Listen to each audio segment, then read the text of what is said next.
What's up, everybody? KAWIKATANA back. Man, today it's a nice weather, a little cool, but you know, I got my sweatshirt on. I got my new helmet cover, my animal helmet cover. But yeah, hopefully I can do a vlog today because I'm meeting up with some people and do a little local ride. I don't have much time because I got to get my daughter later on. So, you know, just go ahead and enjoy the day a little bit. But yeah, one thing I wanted to say is, okay, I know everybody is going to put their bikes in the shop. And I started thinking about this, and I'm going to tell you what mechanics you shouldn't take your bikes to. Let's ride. Yeah, guys, I was thinking about, like, okay, sometimes, you know, when sometimes when wintertime hits, guys, and you're ready to put your bike in the shop, you know, some people take theirs to a motorcycle, like legit motorcycle shop, like Mountain Motorsports here in Georgia, or WOW, or wherever your local motorcycle dealership / service department is. But you know, some people know people. Like me, I know a few people who work on motorcycles, and they're really good at it, you know. So, and my bike is kind of an older bike, so, you know, it's somebody who knows what they're doing to easily fix things on my bike, because it's older. And I like that because it saves me to have to go take it to a major chain motorcycle service place to get it fixed. But I just want to say is there are 3 types of motorcycle mechanics that you should not take your bike to because it just sometimes it's annoying. And I'm gonna say this, it's like this. You know how the old saying goes, you know how they say that you should not eat at a restaurant if the chef is skinny? Yeah, this is the situation. Now, first, mechanic. If you have a mechanic that you take your bike to, or you want to take your bike to, and he doesn't have a motorcycle, sometimes those mechanics, I'm not saying all of them, but sometimes those kind of mechanics can get really on your nerves because they're so depressed because they don't have a bike and they're not riding, that they really don't make it a priority to get your bike fixed. They'll sit and wait and wait and wait and wait and wait and wait. So if you put your bike in, say in February, you probably won't get that bike out until like April or May. So because, you know, they're sitting at home and they see your bike, it reminds them when they were riding or when they had a bike, and you know, they just don't feel like, they don't feel an urge of, you know, they don't feel the urge to get it fixed for you to ride, because if they're not riding, you know, why should you ride? The second type of motor mechanic that you shouldn't take your bike to is one that does have a bike, but it's never working. It never runs. You know, every time you'd say, hey, let's go for a ride, oh, my bike is broke. But, yep. You know, but yet, you're fixing other people's bikes. That's another one you should stay away from, because that also kind of falls in line is when their bike's not working and they get mad, not mad, or jealous, or whatever you want to call it, then they don't really want to work on your bike, but they do work their bike because they get paid for it. And then, like, they just take your bike and they like run with it, like, you know, it's just crazy. So, you know, that's another person you have to deal with.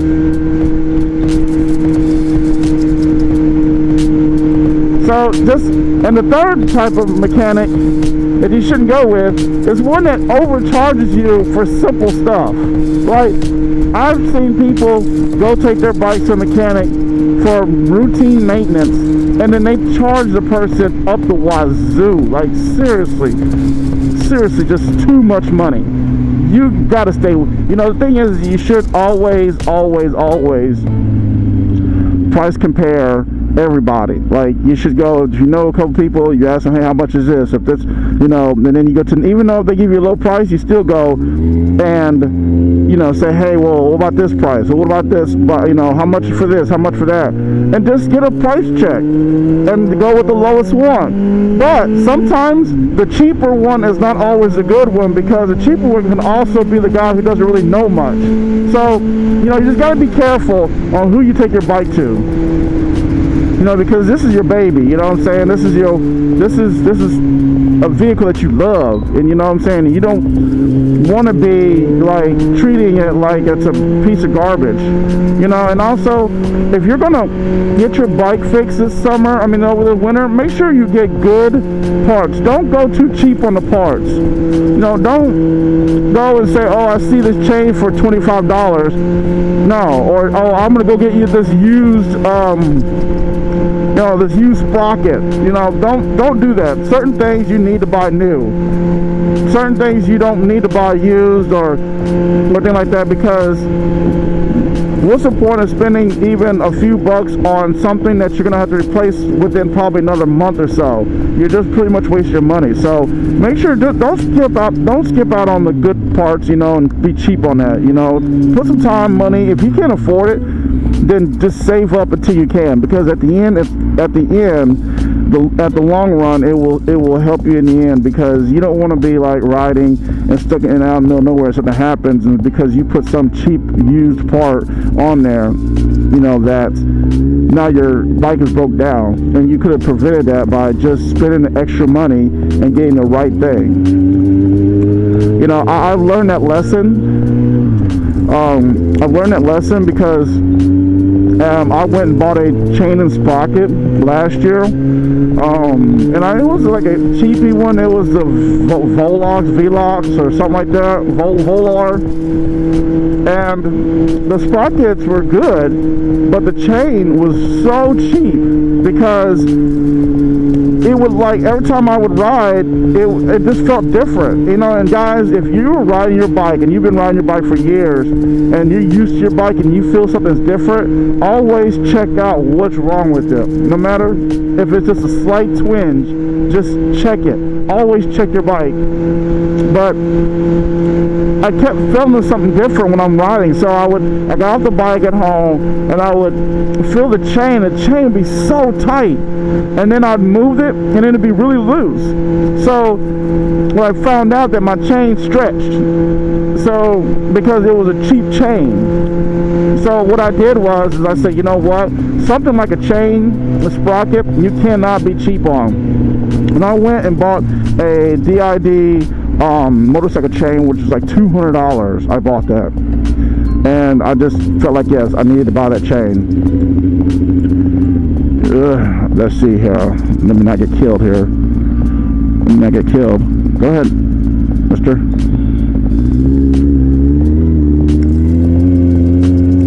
So yeah. So I learned my lesson from that, and I would definitely get a better chain every year or every other year.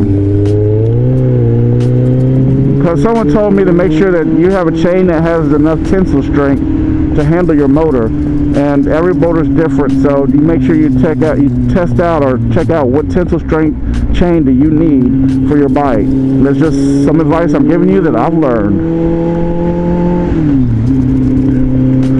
Yeah, you know, the thing is, also another thing is, my wife was talking to me yesterday, and she says maybe I should do a call in and charge people to ask questions about what ways to buy a motorcycle, or or what's a good idea of a first bike and things like that. You know, because the thing is this, I'm going to be a very unbiased person. I'm a very straight up, unbiased. I'll tell you what I feel. I'll tell you what I think. I don't mince words. I don't be like, oh yeah, for the first bike you should get a Hayabusa. You know, I'm not trying to kill somebody, but some people I feel like you know, being that you're supposed to be people's friends, then you should keep it real. And some people don't keep it real. Some people don't think of like, okay, I know this person, I've seen this person ride, he shouldn't have this or he shouldn't have that, you know. And hopefully maybe I can do that. I don't know, guys. What do y'all think? A hotline to talk to somebody who knows how to buy a bike and to help you make better decisions on future bike purchases. Sounds kind of cool. Might do that. Because, I mean, yeah, you could ask anybody to buy a bike, you know, all your friends and stuff. But, you know, it's kind of like, you know, you wouldn't talk to your friends about certain things because friends are biased. You know, friends are tell you what you think you want to hear. You know, I'll tell you how I feel, how it really is.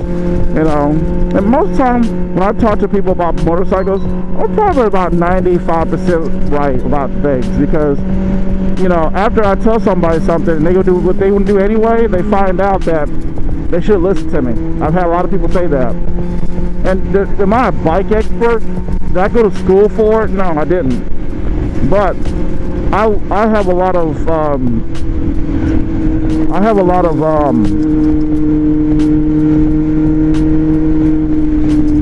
not history.